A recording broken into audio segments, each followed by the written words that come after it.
Saving $100,000 a year is actually pretty easy when you look at it simply. You need to figure out what you spend in a year, then make $100,000 more than that after tax. Simple, isn't it? Obviously, that's not very actionable advice. Having eclipsed that amount in recent years, I'm going to share with you how to do it and a few tricks no one else is talking about. At this rate of saving, you could have $2 million invested within 15 years or less, which at 5% return would provide you $100,000 income every year going forward.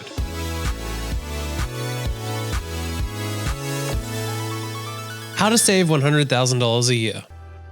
It's impossible to save $100,000 if you don't earn more than that. However, more so, you need to earn more than that after paying taxes, which changes dramatically depending on your situation, but in general, I think realistically, your income needs to be over $200,000 to hit that mark. In general, you'll probably lose 30% to taxes. It's obviously very different depending on where you live, but that's a rough guess. So 30% of $200,000 is $60K, which leaves you with $140K after tax, which means you have $40K to spend for the year, which is approximately $770 per week or $110 a day approximately. One tip no one seems to talk about to make this more achievable is getting married. That is, having two incomes makes it a lot quicker to earn that level of income. By having two of you, then you both need to earn $100K, or if one of you earns $150K and the other earns $50K, and so on. A married couple can share a bit of the expenses, one of the biggest expenses being housing, which you can mostly share. That doesn't mean to go out and get married to anyone, but having a partner you can work together with to build your income and savings gives you double the effort working towards it. If you're earning $50K, then there's no way to save $100K. The maths just simply don't add up. Therefore, the first step to save $100,000 is to actually earn more than $100,000. To do that, you either need to work harder or get more experience and upskill. That may not be what you want to hear, but it's the truth. There's also a limit to how much extra work you can do, so that method only gets you so far. Upskilling and getting more experience will assist you to earn more and maybe even work less. I've covered how to increase your skills and experience to earn more in various other videos, so I won't go over that here now. But there are two core methods to do it. Start a business, whether it be full-time or a side hustle, or you can strategically climb the corporate ladder. Contrary to popular belief, the corporate ladder is probably the easier method. However, the choice between the two is more down to what you enjoy. Starting a business isn't for most people, which is a major reason why so many small businesses fail. To me, a big part of saving is setting yourself up for retirement and limiting the financial pressures you have on your life. That is, if you save now, you'll have money out there earning for you in the future and can live comfortably in the future. Therefore, the less you spend now, the more you can save, the faster you can retire. Or not even retire, you can work a job you find fun rather than working in one that earns the most money. To work this all out, you need to start from the end point. Decide what you want your life to be. I'm a big advocate for spending young, not going into debt, but perhaps working for a year to save money, then taking a year to explore the world and find what you enjoy. Decide on a future and then go all in towards that. Then set financial goals by calculating how much money you need to live off. Figure out how much residual income you can make from investments and then work out at what level of investment does it cover the amount you want to live off. For example, $2 million at 5% per year is $100,000 per year. If you save $100,000 for 20 years, then you'll have $2 million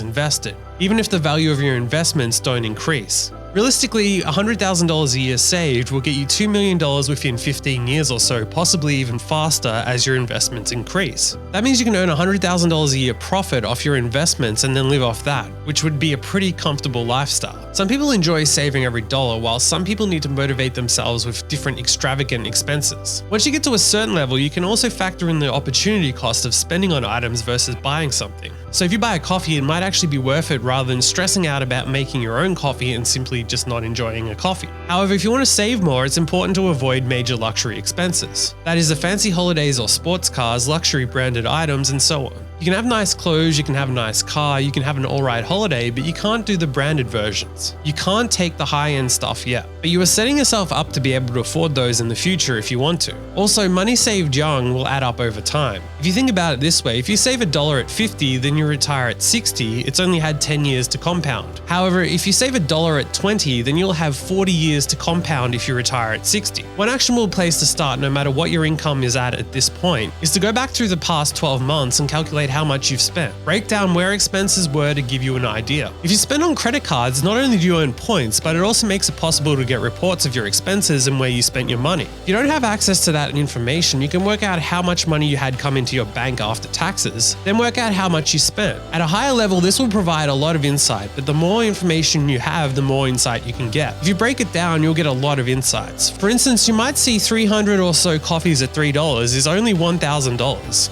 In terms of 100k, that's not a lot of money. 99k versus 100k is not going to make much of a difference. However, a 50k car that costs 3k a year for servicing and insurance, without a loan repayment and even over 5 years, those costs really add up. Expensive cars have the hidden costs of more expensive parts and servicing, as well as expensive insurance. Not to mention you have to use premium fuel as well. The same goes with holidays. If you go to certain places, you can have a really nice holiday for only $2,000. You can also travel business class internationally with a 5-star hotel and spend $20,000 easily. If you travel somewhere locally or somewhere you can drive, you can cut the cost of flights out altogether, which will save you a lot. Avoiding big nights out drinking is another big challenge. With the prices of drinks at venues, it's very easy to spend $100 or even $200 or even more on a night out. Even if you only do that once a month, it can add up to a few $1,000s. Plenty of people do this frequently. I've been there myself. I was easily spending 10% or even more of my income on alcohol at one point, which when you think about it is absolutely absurd.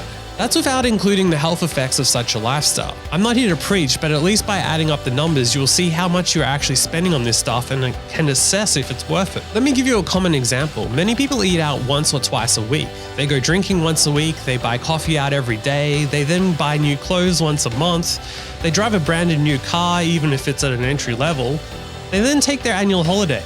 This can easily add up to $30,000 a year, if not more, which doesn't cover their other basic needs such as rent and regular food.